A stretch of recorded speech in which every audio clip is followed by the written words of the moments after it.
What's up, dudes and dudettes? Welcome back. This is Sugi JRPG, and I'm very delighted to review Final Fantasy VII Remake demo that came out today on PS4 Store. It should be around 7.8 gigabytes, and it should be available also worldwide. And first of all, I want to talk about the demo and its features, and then get into more of my personal opinions about it. So first of all, this seems to be the very same demo that was playable on E3. There might have been some glitches or bugs fixed out from that version. Maybe they tweaked out some of the shadows and the character models and textures. We've kind of seen already those changes at least happen on some of the CGI animations that we have seen out of the game. And the gameplay actually takes place from the very beginning of Final Fantasy VII, where Cloud and rest of the Avalanche gang, along with Barret, are basically arriving with Train into the Mako reactor, and then they start to blow things up, basically. And the demo itself is around 45 to 60 minutes long. This is dependent on which difficulty you seem to be choosing. There's like three, I think it was story, easy, and normal. Normal is the hardest one. I chose that one, and that probably affected like somewhat like what was the actual length of the game, because the boss fight was actually very long. I want to say like 10 minutes even, maybe. If you're not using the right strategy in the game, it might take even longer, or depending on the difficulty, probably going to be shortening that boss quite a lot. So let's get into kind of like analyzing the demo. So first of all, the game run really well. No FPS drops, no shadow bugs, not a single glitch or bug. As I was playing the game, I could see from the level design that it was a lot more detailed than Final Fantasy 15, because this game, while it is somewhat of an open world, it's maybe not as open world as Final Fantasy 15. There's a lot more focus on, you know, the basic backgrounds of the factory. Like you have these boxes which you can create, like hack and slash with your attack, and they sometimes drop potions. You also have chests lying around, and there are a lot of like details, whatever it's like textures on the wall, or you know, some advertisements, or there are a lot of like spare parts or metal objects basically scattered around the levels. And it feels a bit more linear or less wide of a space than it did in 15, but I still digged it very much.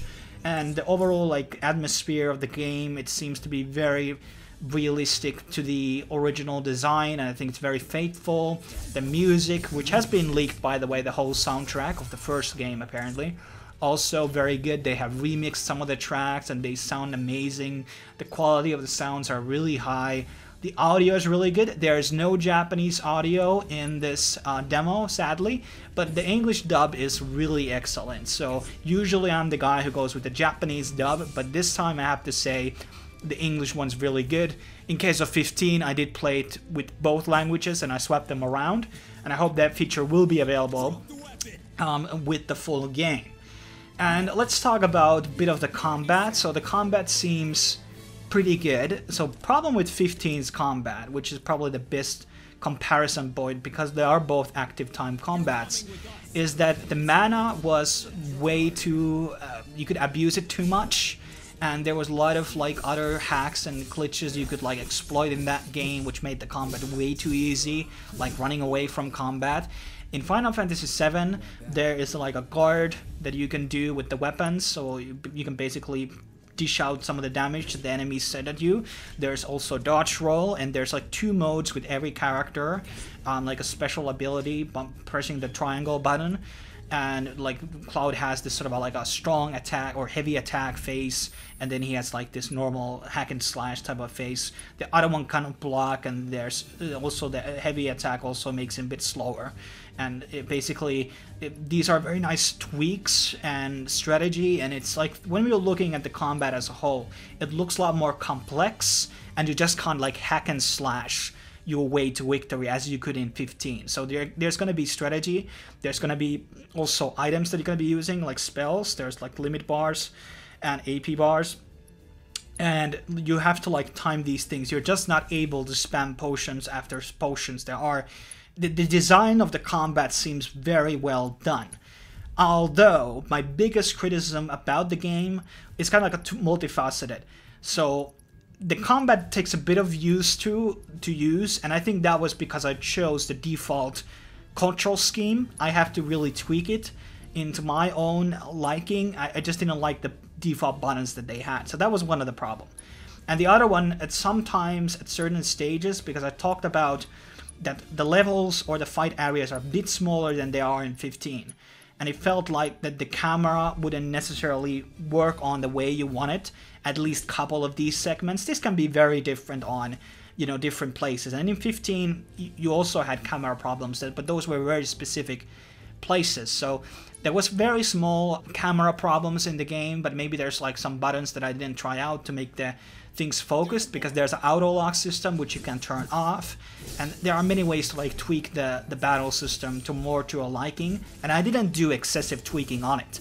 So I have to say that it probably will become a lot more nicer experience as you basically put the control scheme that you like and you get to control the camera the way you want. Maybe you want to take that auto lock on off, whatever, but I'm very positive about this combat because, as I said, it doesn't seem so easy, and you have to really use strategy, you have to use spells, you have to time things, and you have to use potions and items all together. And I really like this combat because it's offering that level of strategy after 15 was such a like an easy run.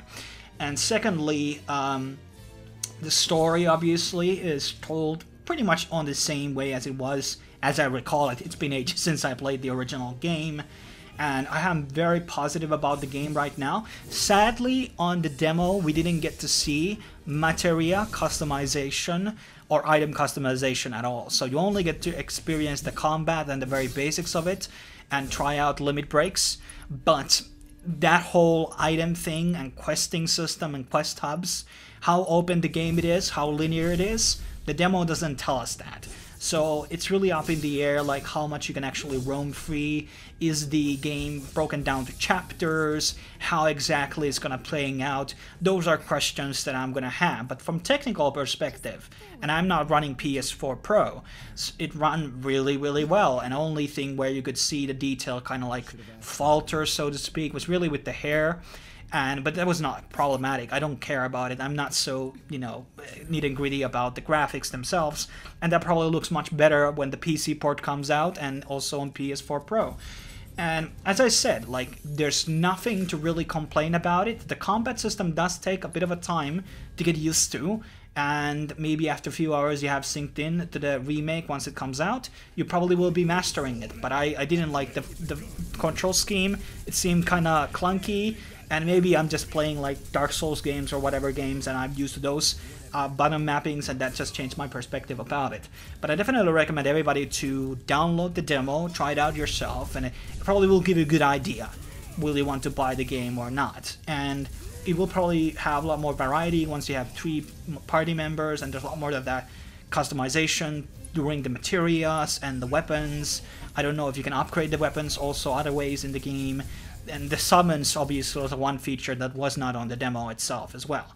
So there are some gameplay aspects, and there's probably mini games also there, which were not, you know, in this demo. So we just got a bit of a scratch of the surface.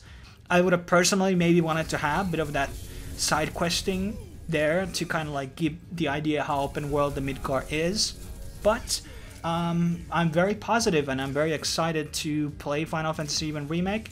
How did you think about the game? Let me know in the comments. Until next time, I'll see you soon.